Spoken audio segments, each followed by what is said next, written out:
시청자 여러분 안녕하십니까? VOA 뉴스투데이 시작합니다.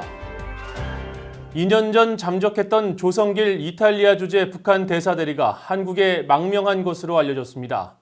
북한 대사급 고위 인사의 한국 망명은 처음인데 북한 김정은 국무위원장에게 타격이 클 것이라는 지적이 나옵니다. 첫 소식 김영권 기자가 보도합니다. 지난 2018년 11월 조성길 이탈리아 주재 북한 대사 대리가 부인과 함께 자취를 감췄습니다.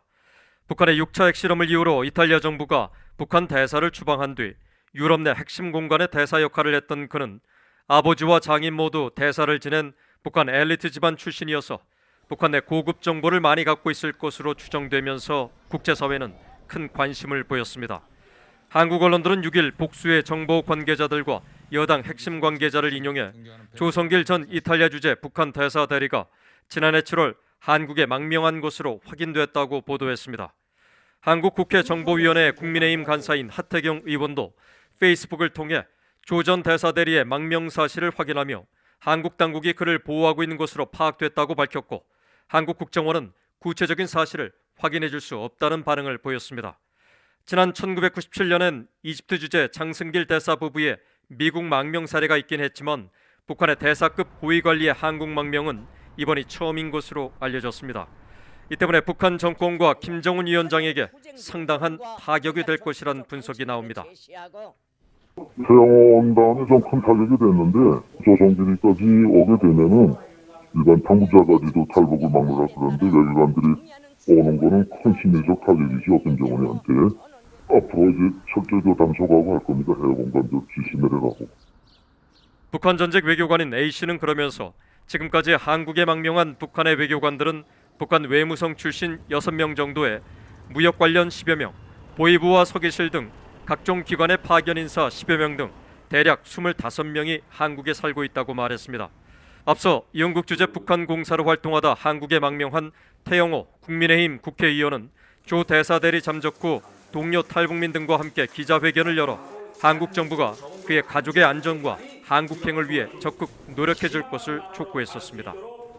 우리는 조성길 가족이 희망하는 경우 한국 정부가 안전한 한국행을 이룰 수 있도록 적극 노력해 줄 것을 요구한다. 토마스 오에아 킨타나 유엔 북한인권 특별보고관도 지난해 1월 서울에서 망명은 국제법이 보장하는 권리로 조 전 대사대리 부부 역시 그런 권리를 갖고 있다고 강조했습니다. 조 전 대사대리의 한국 망명이 뒤늦게 알려진 배경엔 그의 신변 보호와 북한에 있는 가족의 안전 때문에 그가 비공개를 요청했기 때문인 것으로 전해졌습니다.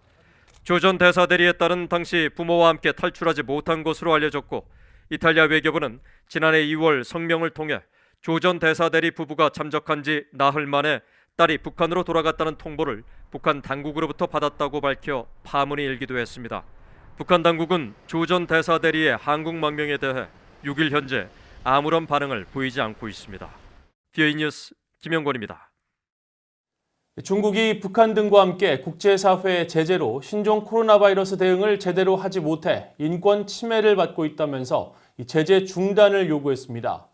이 제재와 상관없이 인도적 지원을 지지하고 있다는 미국 등은 인권 유린의 당사자는 중국이라고 맞받았습니다. 오택성 기자가 보도합니다.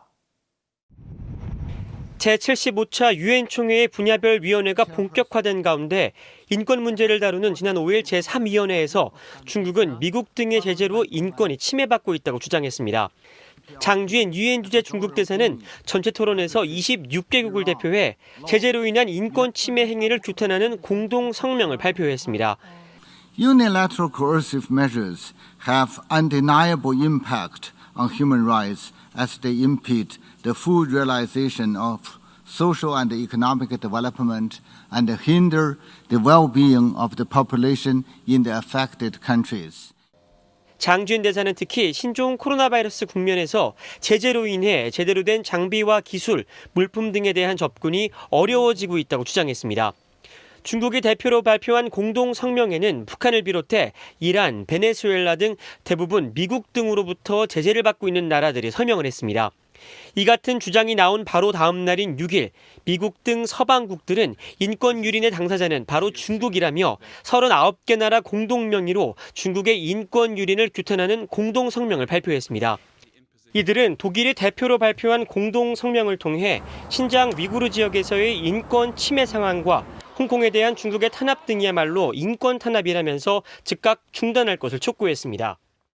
Clear signal that the concerns about the Chinese policy towards the Uyghur minority in Xinjiang, that this concern is growing and it is a worldwide concern.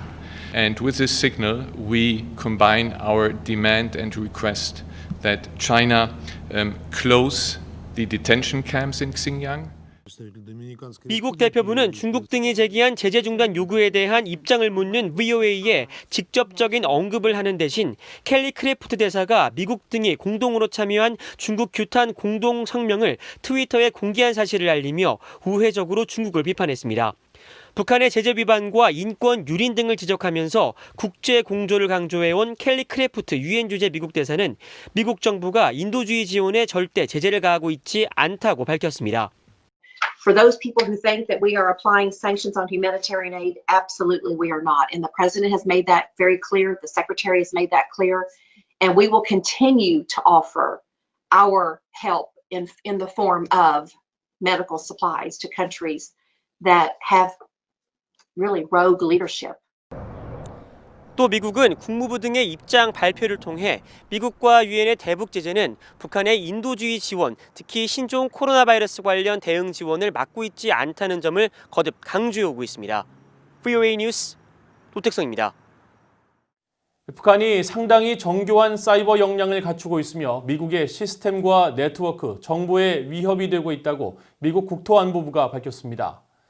국토안보부는 6일 공개한 2020 국토위협 보고서에서 미국 정부 당국은 중국과 러시아, 이란, 북한 등 국가주도 사이버 위협 행위자들의 역량과 행동, 의도를 우려하고 있다면서 이들이 미국의 경제 발전의 원동력이 되는 사회 기반 시설과 국가 안보 자산을 위협하며 붕괴시키려 하고 있다고 지적했습니다.